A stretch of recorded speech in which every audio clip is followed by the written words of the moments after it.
All right. Good morning. Happy January in 2024. We're here for our first AgriStress meeting of the new year. We're going to switch it up just a little bit from what the flyer went out on social media and in our email. Dr. Ivette Ruiz, if I might have said that right, I'm not sure, Dr. Ivette. We're going to have her go first. She has had another meeting come up that she needs to head out to. She is the founder of Healing by Growing Farms, and I'm going to stop sharing and let Dr. Ivette go ahead and share her screen. And I don't know if you guys remember, it was a few months back, maybe summertime. We had her scheduled, and an illness claimed her for that day. So we're glad to have her back. Good morning to everyone. Can everyone see my screen? Yeah, everything looks good. Perfect. Well, good morning to everyone.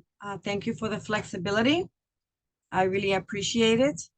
And I wanted to just say Happy New Year's to everyone. Natalie, it's nice to see you. It's been a while, 2 years.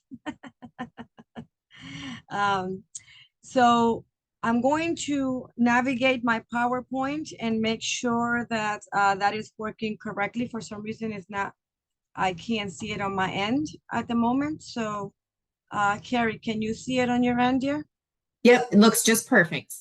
Okay, great. One moment, please, because I can't see it.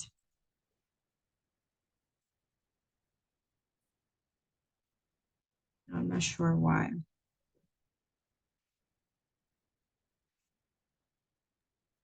Okay. Well, I can't see it, but I know the information, so I'm going to go ahead and get us started.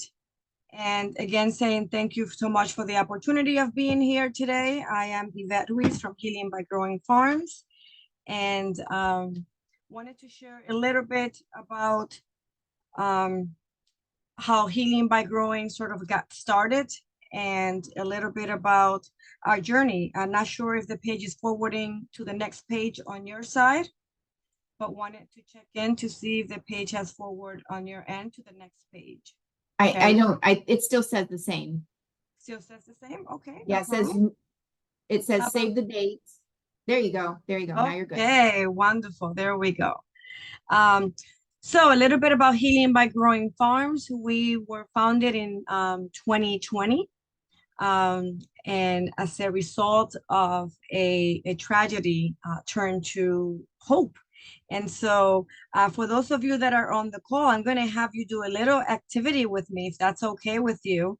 And if you're comfortable with it, if you could just close your eyes for a moment and think of your one of your biggest memories, positive one, and sort of hold out to both of your hands, fist clench, and then open up your eyes and open up your fist at the same time.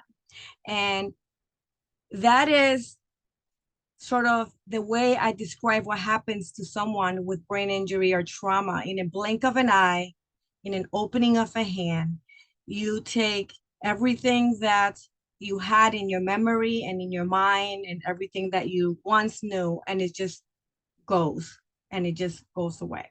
And so as a result of Healing by Growing Farms was birthed because I had to sort of figure out how to survive during my mental health crisis, and survive during the times that I became suicidal. And as a new beginner farmer, who's also a BIPAC person with a disability, it was really difficult to navigate the systems, because accessibility was a major issue in pretty much every program that I looked at across the spectrum. And so I'm very happy that since my work and our work started in 2020, we have had many partners now start opening up their and having accessibility councils and accessibility committees and bringing us on board, because we realize the importance of having accessible programs in agriculture for people like us. As we know, or maybe don't know, over 50% of accidents that happen around brain injury or trauma are as a result of a farm injury. A tractor fall, a slip, milking a cow.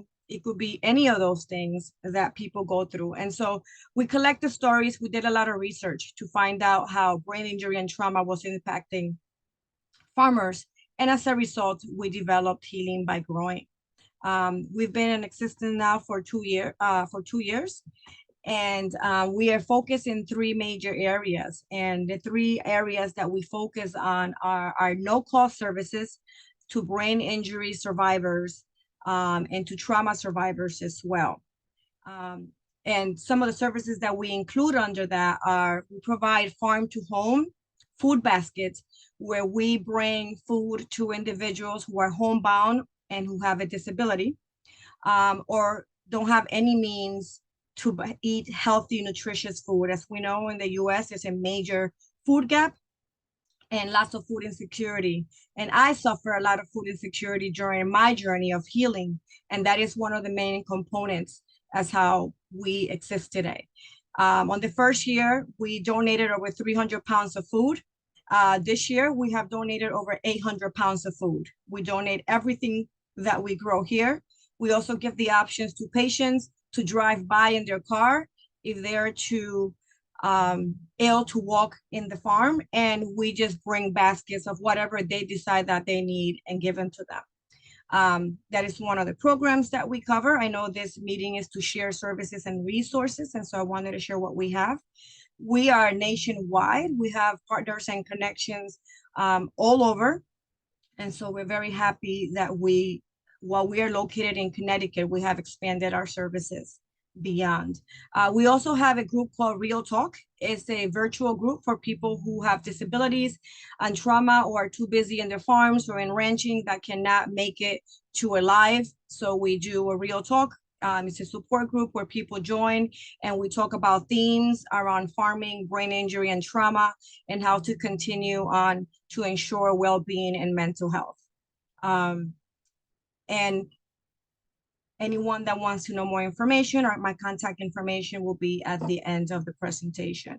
We also offer no-cost services for Aspiring Farmers Institute, and those are people who are new beginning farmers or retired individuals who have suffered trauma or brain injury and can no longer do their current positions. And we invite them to learn how to become farmers or growers and give them the tools so that they can gain work skills to be able to go to the workplace and offer new services to sort of repurpose themselves. We know that the main group age of our farmers is around 50 to 60 years old and aging. And so we need to ensure that we have new farmers and growers and gardeners, regardless of age, that are willing to do it and that are able to do it, trained up so that they could fill in those shoes. And that is what the Aspiring Farmers Institute aims to do and has been doing with trauma and brain injury folks, putting them back in the work field. Just because somebody has a disability or a health condition does not mean that they can't farm. And so we want to share that with them and give them the tools to succeed. Another thing that we offer here in our farm is animal assisted therapy. So we have ducks, chickens, we have bunnies, and we help people sort of who want to go back into community, have a safe community space with like-minded people where they can enjoy just an animal or just feeding something or taking care of something that does not mean that they have to talk if they're not comfortable speaking.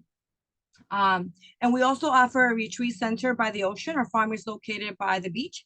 And so we offer a retreat space and a house that is free of cost for individuals with brain injury and trauma. And they get to enjoy the farm space at no cost to them for a day or two. And during that time, they could have a self-guided retreat or one by a professional such as myself, or a minister or someone else, whoever they feel they need as part of an integrated care team. To the right, the first picture is a look at a suburban small farm, the back area. Everything that we have in our farm is accessible. All the beds are 32 inches and above ground, so people with wheelchairs and canes and walkers can access all the beds. We also have on the right-hand side, if you see sort of the wood area bed, that is a wheelchair accessible bed where the wheelchair goes right into that cubby hole. And the farmers with wheelchairs can actually grow food right from their chairs. On the right to that, we see one of our farm to home patients who decided to drive by on a day that she could get out of bed and was able to pick up food. On the bottom to that, we see our community service students and universities. We have a lot of field trips and tours in the property. And oftentimes we target students who are feeling homesick while being in school, having mental health issues or well-being issues, or also having food insecurity, and we invite them here and we provide free food for them. We also train them.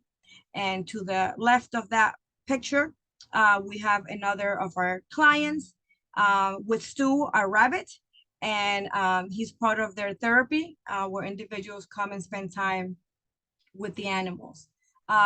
The other service area that we provide is accessibility consulting, coaching, and training, and we do that with NRCS, USDA, the National Young Farmers Group, with Farm Ranch Stress. We do that with Cultivemos. We have a lot of partners.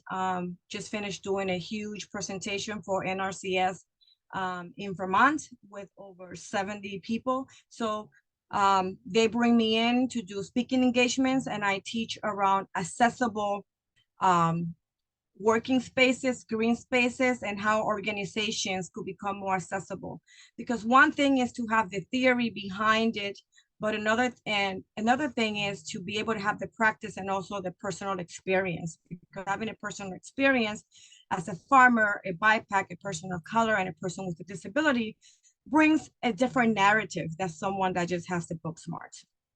And so we are very, very fortunate, and bucket 2 or 3, or the areas 2 and 3 are the ones that fund bucket number 1. So if you will, the accessibility, consulting, coaching, and training, where we teach the best practices and ag integrated care teams. And those are teams that we bring to organizations or to conferences or to farm events that compose of a spiritual counselor, an accessibility consultant, a therapist, and whatever else the group may need. And we assist in those services so that when presentations are happening and people are processing mental health stuff, if they need to speak to someone right away, we have the services provided for them. That's a little bit about theme number 2. We also get invited a lot to do motivational speaking and encouragement to individuals that are struggling. Again, we do this to individuals, farmers, farm organizations, and from individuals to large groups. And we started this fall planting healing and leaving memorial gardens in Connecticut, in Ohio, and in Puerto Rico. And so what we're doing is we're expanding our services of healing by growing farms and ensuring that people have individual, personal, or communal spaces where they can sort of retreat to and be able to heal in nature in green spaces at no cost to them or very small cost to them. And lastly, our third sort of major theme is last year we did our first Disability in Agricultural Conference, the first one of its kind in the Northeast and in the nation. From my understanding, is very, very specific to disability in agriculture, in the sense that we bring in individuals started from the Northeast, but we got a lot of other people that came from other parts. And what we do, we try to empower people with disabilities to have a voice, to be able to share their own narrative so that people are not sharing a narrative for them, and also teaching them how to advocate for themselves, and bringing farmers and farm organizations together and community supporters together in this conference to ensure that we are building bridges together and we're supporting each other together so that we can be healthier together. As we know, in agriculture, suicide is a major thing. And from the Latinx community, for those of those of you that may not know, or the BIPOC community, those numbers can tend to intensify at times. And so we have special focus with marginalized groups, with farmers who have experienced that themselves, suicide ideation, mental health, and disability. And so we bring in the speakers who actually have gone through those processes. So that's a little bit quick. I know that we have two other speakers, so time is of the essence. But that's a little bit about the services that we provide, and I'll be more than glad to take any questions that you may have at any time. And I'll also put up our information if you're interested to become a partner with us, or a sponsor, or both. We will love to hear from you and support what you're currently doing. And thank you so much for the opportunity, Carrie. All right, thank you. So I had no idea the plethora of opportunities that you have for those who visit you. Like, I want to come visit and experience. You can come. Of course you can. Awesome. Welcome you. Well, we have a question in the chat. So Meg says, who is on your staff and how did you find or recruit them? Awesome. So we are fully staffed by volunteers. We are super blessed. I'm not sure if who in the call got our farm news. So if you did not get it, and you give Carrie permission for her to maybe share emails, we can send you the farm news. And in our farm news, you get all the updates of all the great things that we're doing, and showcases the volunteers that keep coming in. We just had 6 new volunteers coming in. So including myself, we are all non-paid. We do this from the goodness of our heart. We grow food and we donate it. And this year we are building up on the number 2 and number 3, the accessibility consulting, coaching, and training. And sort of that bucket there primarily, so that we could start getting income in, because we're growing so quickly. So we could get income in to actually hire staff. Because we won the Yale University first prize for innovative civic community programs. So we won that, and we have been in NPR News, and we have been getting a lot of attention. And since then, we've got so many people that are interested in our services. But at this time, we're not saying no to anyone, but we are hoping to build a monetary piece. Typically, I did all the speaking engagements and the training and coaching for free. Now we're asking people to give a donation or an honorarium to help us so that we could continue to provide free services, including the conference. We actually pay people to come to our conference. So we're seeking sponsorship, because what we do is we realize in our research that farmers have a hard time coming to events because they don't have transportation. They may not have money for childcare or for farm care. They might have elderly people at home. They need somebody to stay behind, or they can't afford a hotel. So we pay for them to come, and we cover all those expenses. And so last year we raised over $20,000, and more than 80% of that went to farmers, because we want to make sure that they come and be connected with like-minded folks, and also learn in the process. So in order to be able to continue to do all the free services that we want to continue to do on number 1 and number 2, the middle piece is what's going to help us get that staff. That was a long answer. So. That's phenomenal, though. I love that you do that for them. We did have a comment in there. Great project there. Everybody's thumbs up. David wants to know, do you have the opportunity for recreational weeding? Recreational what? Weeding, like you're going to weed out of the garden? Oh, we have a lot of volunteers and school groups that come and really participate on that. And many of them have tons of fun, and many of them name the worms and everything they find along the way. Dr. Ivette, Natalie says she is interested in your approach of helping others speak for themselves. Do you have any resources to assist others with that approach? Sure. I invite Natalie and all of you to come to our conference in May 18th, because that's going to be the theme of this year. It is going to be My Voice, My Narrative. And it is going to be all about that. We're going to have speakers, and we're going to tell our stories about how we go about doing that. We just did a big training on NRCS, teaching the people that go out to the fields, to the farms, how to help their farm staff or their farmers, whoever they're helping, the farm owners, the managers, how to pause for a minute and allow them to create a narrative before we give one to them. More to come on May 18th. Okay. I don't know if you can post the link in the chat, but Sure. nearly everybody wants to sign up for farm news. So how do they do that? Okay, I'm going to actually put the PDF in the chat, and I'm also going to put in the link to our webpage where you're going to sign in to continue to get it. So you're going to sign in and say that you want your email, and then we're going to continue to send it to you regularly. But today I'll add the PDF as well. Is that okay? That's perfect. Okay. Any other questions? I know, Hannah, I saw you moving a couple times. I'm not sure if you were trying to ask a question or you were agreeing. So I wanted to take an opportunity and ask. No, my phone was ringing and I sorry, Okay. I love your program. I would love to be on your farm news. So I'm glad that you're going to put the PDF so we could get the link. Sweet. Love that connection. Awesome. Awesome. Any So, other questions, they want to Carrie? know, is the conference virtual also or just in person? It's in person. We did it last year, hybrid. And a lot of people, we had 100 slots, and we overbooked by over 200. It was really intense.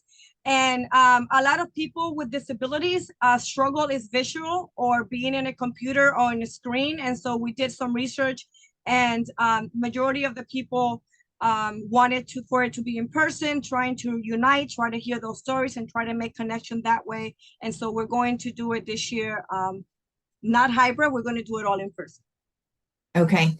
And along with those other two links, can you put the link to register for the conference? We have someone who's interested. Sure. So in the farm news, it'll say, send us your email, because we are developing all the materials, and we will send you that. So as long as you add your name to the farm news link on our website, which I'll send you that link, you will get all the registration information as it comes forward. We're working on it. Because we are all volunteers team we're almost 15 right now. And we have people from Mexico, we have people from Syria, from Bangladesh, from the US. We are extremely diverse and inclusive. And so we work in different time zones. So we haven't developed all of the things yet to go out. But if you could save the date, I will make sure that I put the links in the chat. Yes, thank you for that. And we'll share them on our AgriStress page as well. Thank you, Carrie. Thank you. Really appreciate it. Awesome. Thank you for the opportunity. Appreciate it. Thank you for being able to come today. I appreciate you making another opportunity for us. Yes, likewise. It's great to be partners. Me and Natalie went back, started talking in May 2022, and I just want to say congratulations to all of you I understand you have a new Council of Accessibility and DEI, and I want to say congratulations. I'm glad that this is moving and is making progress, and we're talking about accessibility along with mental health, because it's very important. That's right. And we thank you for being in that community. Thank you. All right, we will let you stop sharing, and then we'll have our next two speakers come on. Let me share this again. So, surprise, we have two speakers that are coming to us from the Coffee Break Project. We have Ms. Hanna Bates and Jennifer Pollmiller, if I said that correctly. The Coffee Break Project has been brought up a couple times during this meeting, and I think that I am on their newsletter, so I see all the events that they're having each month. So I don't know who's going to go first, but I'm going to let these two ladies take over and share the project with you. Hi guys. Yeah, good morning. Thank you, Carrie. We'll kind of tag team this as we go here. I have so many screens open, so I need to find the presentation. I'll introduce myself while she's going and finding that. So my name is Hanna Bates. I'm the Agricultural Outreach Coordinator for Valley-wide. I run the brick and mortar office here in Rocky Ford, Colorado at 955 Swink Avenue. I have been with the company for 2 years now. When I started, they had already had the ag organization going. And then this was the first opportunity that they had to do a brick and mortar facility where I work. So I host the coffee on Mondays and Wednesday mornings, and then host anyone else that comes in throughout the week and outlet them to our resources. Yeah, so I'm Jennifer Pollmiller. I've been with Valley-wide for 5 years. And so when I started, I got to join the Coffee Break Project, and it was an exciting time to jump on. The ball was already rolling and had some good stuff. So then, like Hannah said, when I came on, we were able to expand a little bit, and we found some grant funding, and it allowed us to establish a brick and mortar facility as well as hire Hanna as a full-time agriculture outreach coordinator. So we've seen a lot of really exciting growth in the last few years, and it's been really, really fun and really successful. So this first page is our investors. We kind of have a unique model because it's very community driven. We want to make sure we keep it that way. We were initially approached by a journalist. She had realized that there was a lot of ag-related suicides in the area. And she contacted the CEO of the Mental Health Center, which is Hanna and I's boss, JC Carica. And it hit Dr. Carica really hard. He realized he has an agricultural background. He's a 5th generation producer. So it hit him really hard. And he decided we need to relook at how we message farmers and ranchers, and how do we make that message resonate? Because I mean, we have to just admit there is a huge stigma around mental health, and we're probably not going to get farmers and ranchers into the doors of the mental health center. So how do we still reach them, let them know that we're here for them, and then also just build that community up around them? So the brands you see in the background are the folks that came to the table when JC first reached out and said, yeah, we want to be a part of this. We are a part of this community. And so we call them our investors, but they don't invest their money. They invest their time, and they invest their logos and their locations. So all of these places have either hosted one of our Comet trainings or one of our traveling displays. Every single person or every single one of these companies has at least one person trained in Comet, and they're just our safe spaces that are either there to be a sounding board or there to be a referral source to the mental health center if needed. So that's kind of the quick rundown of everything we're going to cover. It's just kind of how we got started, and then some of the resources that we have available. We are based in Southeast Colorado, but we really feel strongly that the Coffee Break Project is a model that could work anywhere just because it is community-based. And so we kind of just share what's worked for us and hope that other people can adopt it in their area. So there's 3 legs of the stool. In Colorado, we have what's called red flag legislation. Working with the Gun Shop Project, it just offers folks alternative options to red flag legislation. So before you get to that point, you can either surrender your firearms to a safe place until you're mentally stable again, to feeling well enough to go get those firearms. There's also just if you're feeling a little suicidal and you want to just put all temptation away, there's a safe place to do that. That's what the Colorado Gun Shop Project is about. It's just huge about safety and gun safety, and making sure we have a lot of training around that, as well as safe spaces. We are the Coffee Break Project. We're kind of like what has developed from this, and like I said, a community-based program. And then we utilize Comet. So we realized that we needed like an informational based product to utilize to train folks in mental health. We didn't want to just have not just a conversation piece, right? We wanted some sort of training and some sort of product. So That was developed by the High Plains Research Network, so it is a research-based product, changing our mental and emotional trajectory. It is about a 2-hour course. We have also found that tends to be a lot more digestible to farmers and ranchers. They'll attend a 2-hour course, as opposed to mental health first aid, which is 8 hours. We've also found that we can get a lot of folks, like our investors, that work with people in farming and ranching every single day, bankers and chiropractors and folks like that that might encounter a farmer and rancher more often than an actual doctor, right? We talk about that a lot too. Farmers and ranchers, sometimes there's a stigma even around accessing physical health care, but they'll go to a chiropractor or they'll go to a massage therapist. So just trying to find all of the ways that we can reach them in non-conventional ways and have those folks prepared and ready if they do encounter someone that is in need of a little more support. So yeah, I think that this is a kind of a fun place to like take off from Dr. Ruiz, because there's a lot of, like I said, like similar comparisons.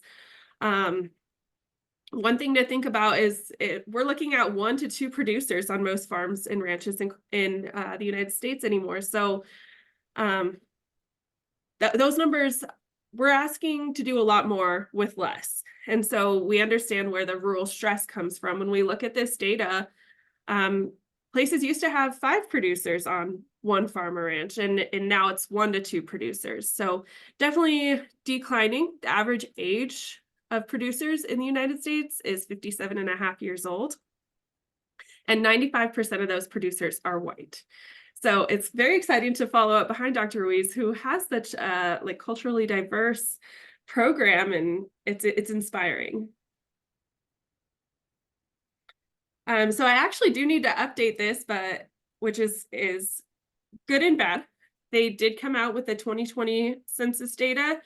And so you can see in 2016, we had about 27.4 suicides over 100,000 male working aged adults across all occupations in the farming and ranching industry.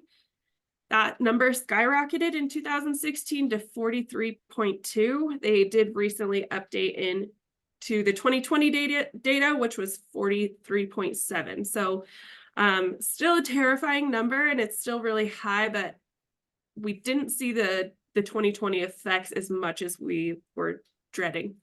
So for what that's worth.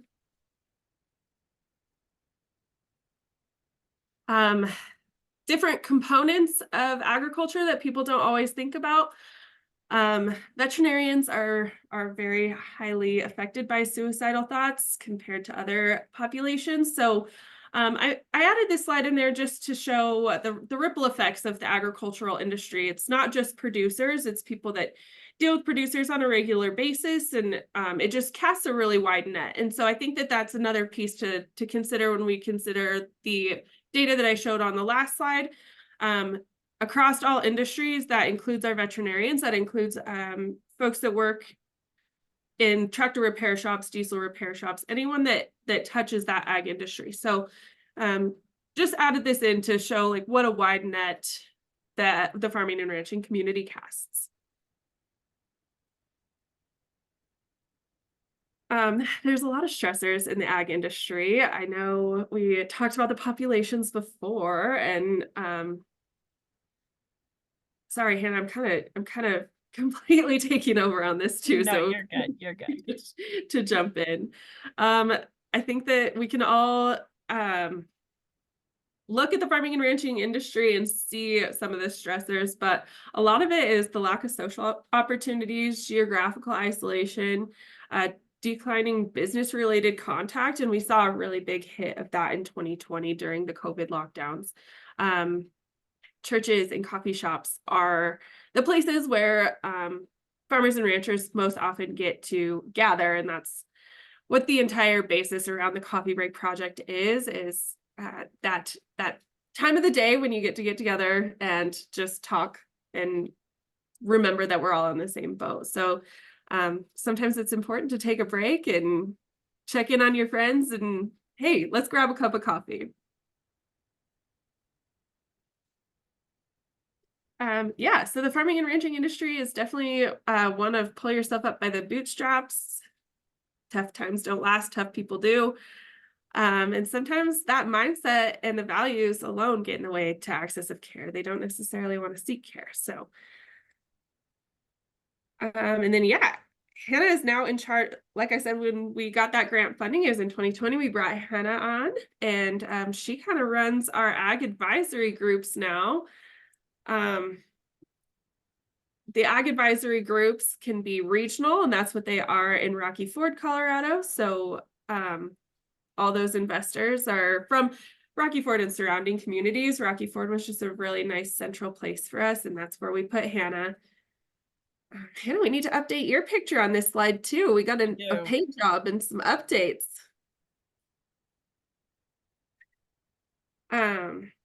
So our Ag Advisory Committee meets once a month. We meet over lunch. We talk about any updates any of us have, anything that we've heard as like the local gossip around town. We kind of are big gossips. But if there's any families we need to check in on, anyone facing hardships, and then we try and find the resources for them. Then we also have the Coffee Break Project, which is what's pictured there. It is a brick and mortar facility. It's in a strip mall on Main Street in Rocky Ford. So it's you can see it from the highway. Lots of truck traffic goes through. So Hanna gets a lot of visitors from the trucking population, people headed through to and from sale barns, that kind of stuff. We are open Mondays and Wednesdays, especially for coffee and donuts. But anytime Hanna's truck is there, people know that they can stop by. Hanna, you want to talk a little bit more about what goes on like at your actual facility? Perfect. Yes.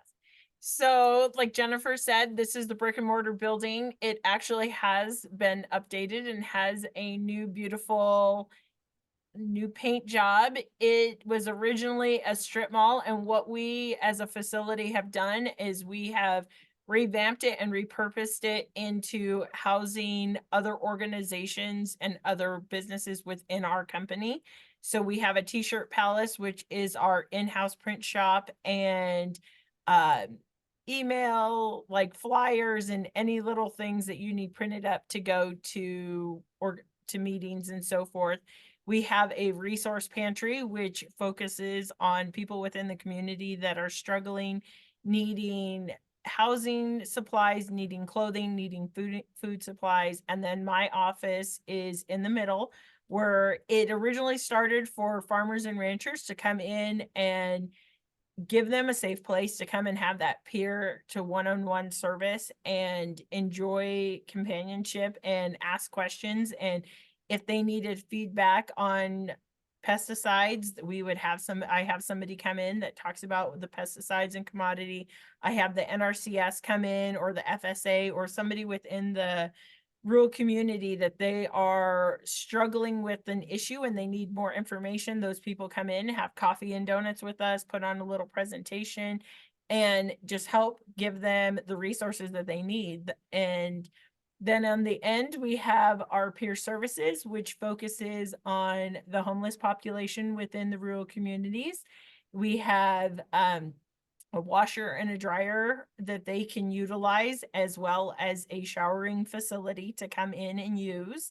And that is open to the public. And while they are there, we engage with them and offer them some of our services and trying to get them into recovery, as well as helping them find jobs or housing within the community. The Coffee Break Project, like I said, again, it originated for farmers and ranchers, but it has grown into a community of anyone within this rural community, from ranchers and farmers, business workers, bankers. I have a couple homeless that this has turned into their check-in, and they will come in and ask for resources, and then we will take them as gatekeepers and as that warm handoff down to the peer services and introduce them into our services in our facility that we offer there. It really turns into a little community here. We come in, we have coffee and donuts. If somebody needs help, we have a couple gentlemen that they are unable to drive. So members within that come for coffee will volunteer their time to take them to places that they need to go. And it just gives them that friendship and that peer-to-peer contact and stuff that we need in these rural communities. My husband and myself, we farm and ranch. And so there are long days in the tractor. And if you don't take a snack for yourself out there, you are calling and begging somebody to bring you a water bottle or a snack of some sort. And you might leave the house before the sun is up and you might not get home until the sun is down. So it is very, very lonely, very secluded sometimes. And so it just gives the gentlemen and the ladies and family members an opportunity to come in and engage with the public. So we do keep snack boxes in the coffee break project. If Hannah has some downtime, she'll go out and find those farmers that are hanging out in a tractor all day. And then again, we utilize our regulars that stop by. If they're headed to a farmer ranch, we send them with some snack boxes and they can help us deliver them. So a really good check-in place for that. So I know we're running out of time and we will speed things up. The High Plains Research Network is amazing. They've been awesome partners since day one. So I just wanted to put a little bit about them. They are the ones that developed Comet.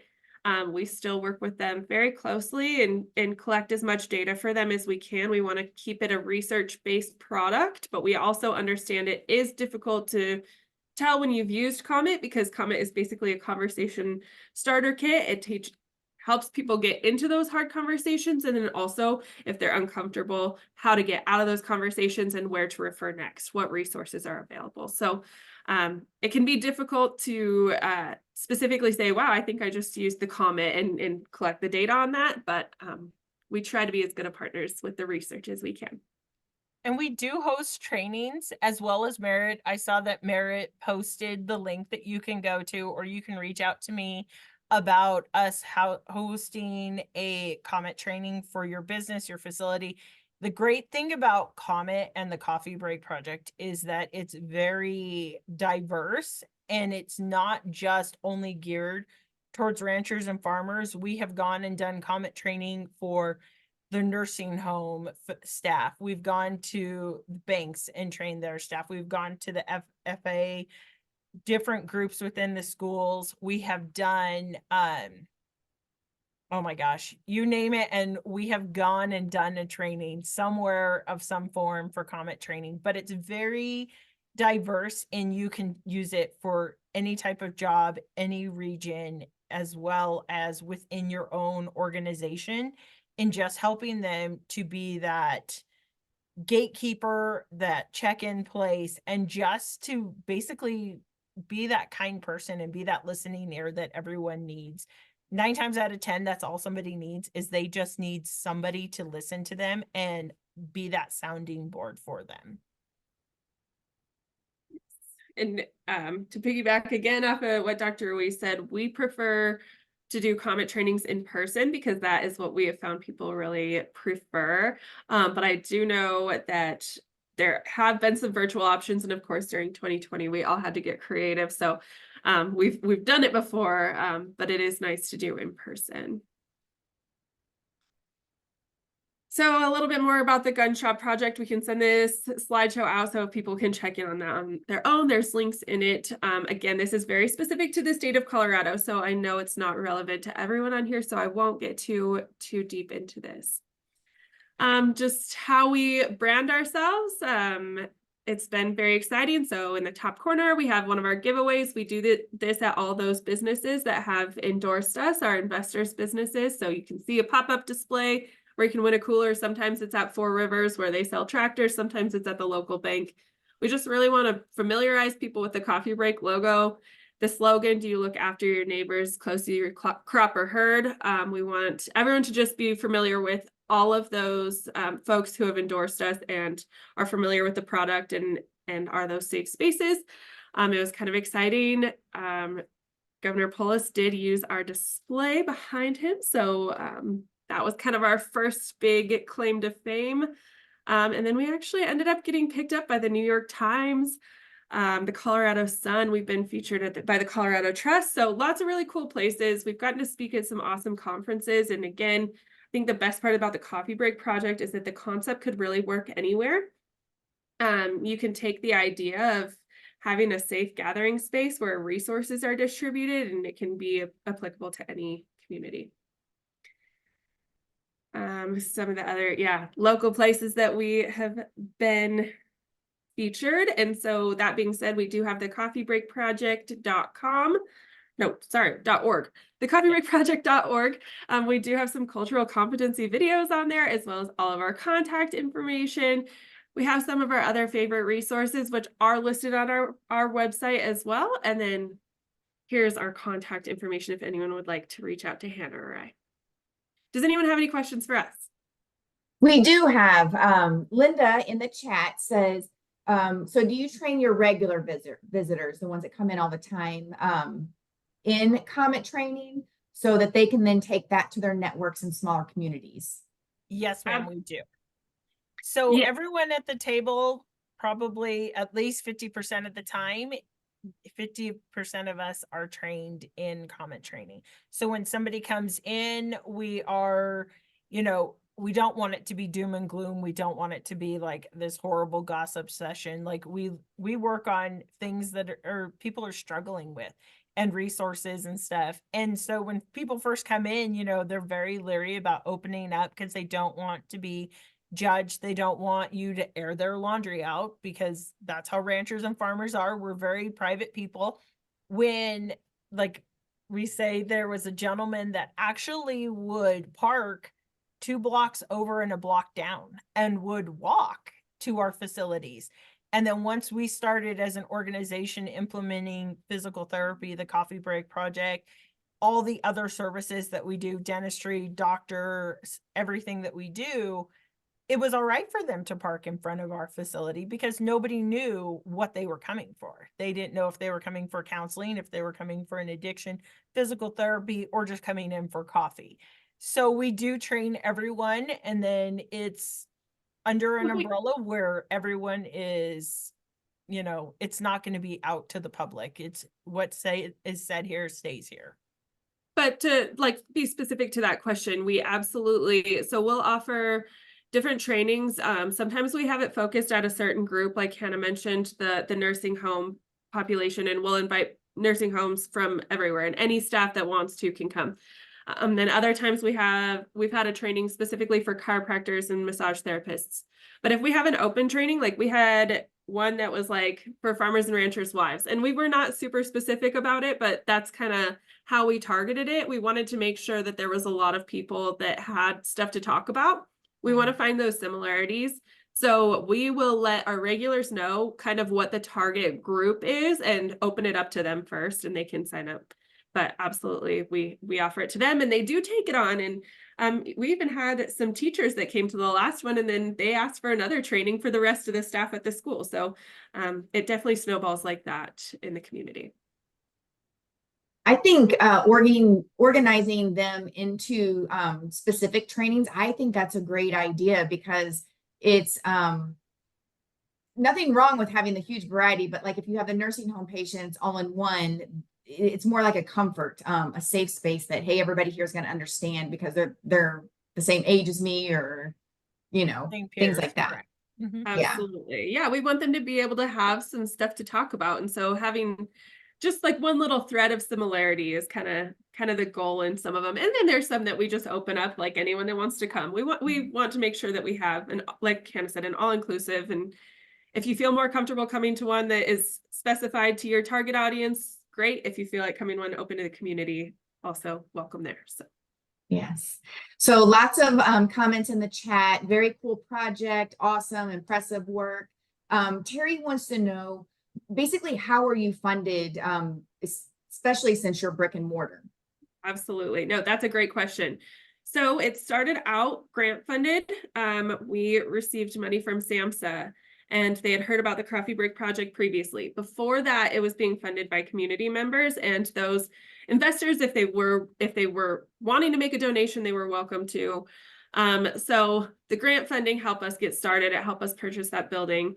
Now we have enough service lines in that building to help support it, but we do have a t-shirt sale. So I hate to plug us here, but we do buy our coffee and our donuts and stuff like that for those Monday mornings off of t-shirt sales that you can go to thecoffeebreakproject.org and hit the shop button. So we have that. As Hannah mentioned, we do have the t-shirt palace in like right next door to the Coffee Break Project. So they print them for us. So we work in partnership with them. So we have that fundraiser, and then we do a couple different fundraisers throughout the year. We have received some very generous donations, and it definitely helps us keep going. That being said, as a federally qualified healthcare center, Hanna's salary is supported as a case manager or peer services provider. So through some other funding lines, we kind of keep everything afloat. And what's kind of neat about the day-to-day coffee is that those people that come in for coffee, sometimes if they have a special creamer that they like, a special coffee that they like, they will bring it in and share it with the group. And so a lot of like the coffee, like day-to-day little things that you don't think that you would need, they're also bringing in as well to help and to keep it running, because this is their safe place to go. And it is part of their check-in and their daily routine and part of their recovery. I have a question. So everybody in here is like, this is really cool. We need this in our state.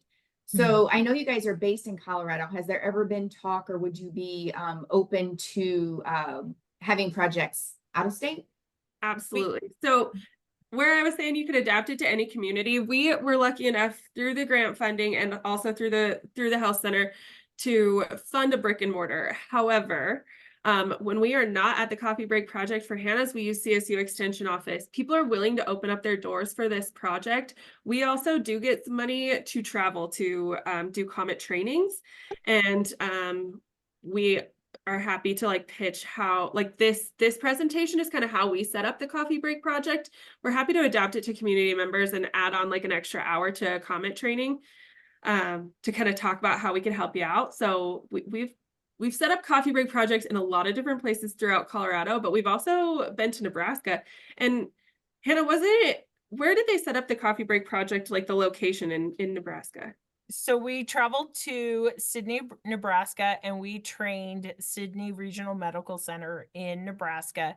We did a COMET training, and then we did a train the trainer. That way that they would have people within their community that were COMET trained and could spread the word and become those gatekeepers as well, and do trainings in different organizations throughout Sidney, Nebraska. Sidney, Nebraska Regional Medical Center, they actually donated an area within their hospital for the Coffee Break Project for it to be used for their staff to go in, have coffee, have it as a check-in, check on each other, make sure that they were doing okay, and use the model how it is supposed to be used to check in your neighbors and making sure that they're doing well. We also went, our valley-wide is also over in the San Luis Valley, and we actually did just train the hospital facility over there, and they are doing the same thing, putting a spot within their hospital where they can have coffee and donuts. And I can't remember what they like, we use do you look after your farmer or your ranch and herd as closely as you do your farmers and neighbors and stuff. And so they have it something of you check in with your coworkers as closely as you do your patients, is what their slogan is that they're trying to adopt for theirs. But it is very diverse, and you can modify it for whatever facility you are needing. We're happy to travel and train this, though. We are absolutely willing to travel pretty much anywhere and help out with this. And then as far as the brick and mortar facility, there's a lot of people that are willing to open up their doors and host this. And that can be community centers, or we even had a place at the college. So like I said, we were very fortunate to receive the grant funding to help us open a brick and mortar, but I think that there's a lot of community spaces that you can make this model work without the overhead cost of a brick and mortar facility. I agree. I never thought about the hospital or college, but those are perfect places. Especially, I think the stigma might be less at both of those places as well. Linda says, great use of creative community resources that also build unity and further collaborations. You're genius. Thank you so much. And then Stephanie said, what is the smallest size community this has been established in? So kind of like, is it accepted in those really small communities? Yeah, so we actually have one, and it's a lot less formal, but we do have what we call Coffee and Conversations quarterly in Eads, Colorado. And I don't know how much smaller of a community you could get. And we have it at the hotel. They have a big ballroom. I mean, a big ballroom. It seats like, I don't know, 30 of us in there. And we have a packed house quarterly.